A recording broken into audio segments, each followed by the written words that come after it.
नमस्कार, मैं हूं आपके साथ कविता राणा। आज बीजेपी ये पूछ रही है कि मोहब्बत के बाजार में नफरत का सामान क्यों बेचा जा रहा है, जिसका जवाब फिलहाल राहुल गांधी चाह कर भी नहीं दे पा रहे हैं, क्योंकि उन्हीं के साथी दल ने सनातन के खिलाफ बोलकर सेल्फ गोल कर दिया है। दक्षिण की राजनीति ने राजधानी दिल्ली में भूचाल ला रखा है। तमिलनाडु में कांग्रेस डीएमके की गठबंधन वाली सरकार है और इसी गठबंधन के नेता और मुख्यमंत्री के बेटे उदयनिधि स्टालिन खुद को सनातन के खिलाफ जहर उगलने से रोक बिल्कुल नहीं पाते हैं।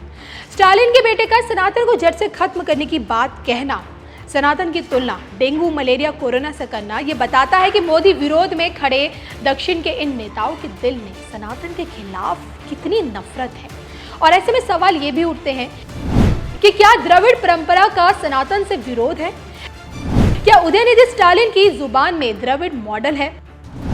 और क्या दक्षिण की राजनीति सनातन के खिलाफ?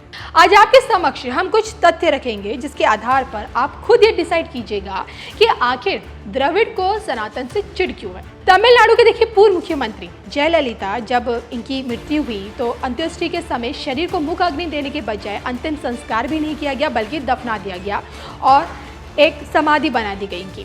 ठीक इसी तरह जयललिता के सबसे बड़े राजनीतिक धुर विरोधी एम करुणानिधि के निधन के बाद उनका भी दाह संस्कार नहीं किया गया, बल्कि उन्हें भी दफना दिया गया। अब देखिए, इन दोनों नेताओं का ताल्लुक द्रविड़ मूवमेंट से था। और सबसे दिलचस्प बात यह है कि द्रविड़ आंदोलन हिंदू धर्म के किसी ब्राह्मणवादी परंपरा और संस्कृति या रिवाज को बिल्कुल नहीं मानता। ब्राह्मणवाद के इस विरोध के प्रतीक के तौर पर द्रविड़ आंदोलन से जुड़े लोग दाह संस्कार के बजाय दफनाने की रीति रिवाज अपनाते हैं। अब देखिए ना, ईवी रामास्वामी यानी कि पेरियार, जी हाँ, दक्षिण भारत की राजनीति में ये एक ऐसा नाम है जिसकी विचारधारा से डीएमके जुड़ी हुई, और देखिए डीएमके से कांग्रेस जुड़ी हुई है। पेरियार का ये मानना था कि समाज में निहित अंधविश्वास और भेदभाव की वैदिक हिंदू धर्म में अपनी जड़ें हैं, जो समाज को जो जाति के आधार पर विभिन्न वर्गों में बांटता है, जिसमें ब्राह्मणों का स्थान सबसे ऊपर है। जी हाँ, कुल मिलाकर देखा जाए तो दक्षिण के राजनेताओं ने सनातन को कभी अपनाया ही नहीं, सच तो शायद यही है, बल्कि सनातन पर हमेशा चोट की, और शायद इसी चोट के भयंकर अंजाम अब 28 दलों के इंडियन गठबंधन को भुगतने पड़ सकते हैं। क्या 2024 में होगा सनातन का राज? 2024 का एजेंडा 2023 में हुआ सेट। क्या विपक्ष को ले डूबेगा सनातन विवाद? सनातन के खिलाफ बोलने वालों को सबक सिखाने के लिए बीजेपी देखिए मैदान में खड़ी है। और अब तक तो देखिए केंद्र मंत्रियों से लेकर मुख्यमंत्रियों ने मोर्चा संभाला हुआ था, लेकिन अब खुद पीएम मोदी मैदान में उतर चुकी हैं। गौर करने वाली बात यह है कि 90 के दशक में बीजेपी राम मंदिर और हिंदुत्व के मुद्दों को लेकर आगे चली, और जिसका फायदा यह हुआ कि 2014 में उन्हें इसका फायदा मिला। अब सनातन का मुद्दा खुद विपक्ष ने थाली में परोस दिया है बीजेपी के सामने, और ऐसे में मौके पर छक्का मारकर बीजेपी जीत के कितने करीब है ये तो वक्त बताएगा। फिलहाल तो सनातन पर बोलकर पीएम मोदी ने इस बात के संकेत दे दिए हैं कि आने वाला कल सनातन का ही होगा। मेरे परिवारजनों, छत्तीसगढ़ की ये भूमि भगवान श्री राम का ननिहाल है।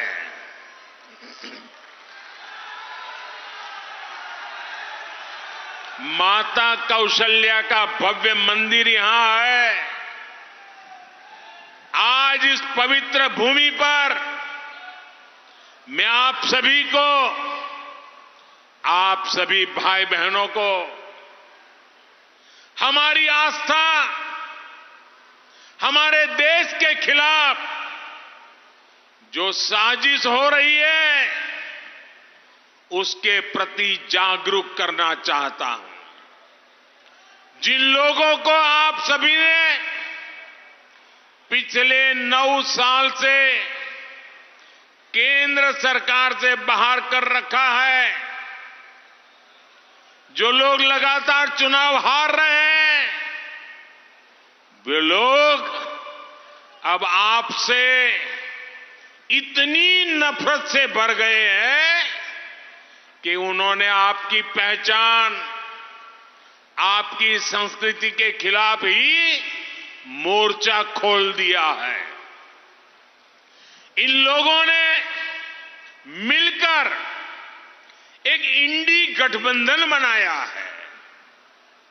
कुछ लोग इसे गठबंधन भी कहते हैं। अब इंडी गठबंधन ने तय किया है कि वो भारत की सनातन संस्कृति को समाप्त करके रहेगा। यानी जो संस्कृति हजारों साल से भारत को एक किए हुए है, सत्ता के लालच में ये लोग अब उसे तोड़ना चाहते हैं। सनातन संस्कृति वो है जिसमें भगवान राम सबरी को मां कहकर उनके जूठे बैरों को खाने का आनंद लेते हैं। सनातन संस्कृति वो है जहां राम वनवासियों को, निषाद राजगृह को अपने भाई से भी बढ़कर बताते हैं। सनातन संस्कृति वो है जहां राम नाव चलाने वाले केवट को गले लगाकर धन्य हो जाते हैं।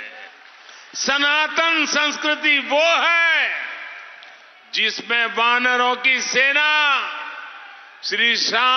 श्री राम की शक्ति बढ़ाकर लंका विजय का कारण बनती है।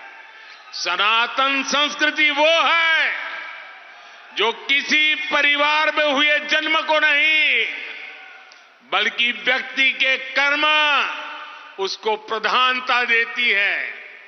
गांधी जी से लेकर स्वामी विवेकानंद तक, देवी मां अहल्याबाई होलकर से लेकर मीराबाई तक, हजारों हजार साल ये सनातन धर्म, सनातन संस्कृति हर किसी को प्रेरित करती रही है।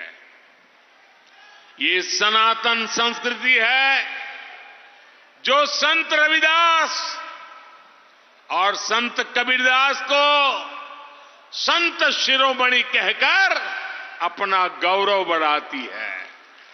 हमारे यहां छत्तीसगढ़ में ही बहुत बड़े स्वतंत्रता सेनानी हुए थे, श्यामलाल सोमजी। उन्हें प्रथम जंगल सत्याग्रही कहा जाता है। श्यामलाल सोमजी का जीवन सनातन से ही प्रेरित था। हमारे छत्तीसगढ़ के ही शहीद रामादीन गौंड का तो नाम ही सनातन का प्रतिबिंब रहा है। ऐसी सनातन संस्कृति को समाप्त करने का ऐलान इंडी अलायंस के लोगों ने किया है। छत्तीसगढ़ के लोगों को, देश के लोगों को इनसे बहुत सतर्क रहना है। ये भारत की हजारों साल से चली आ रही संस्कृति को मिटाना चाहते हैं।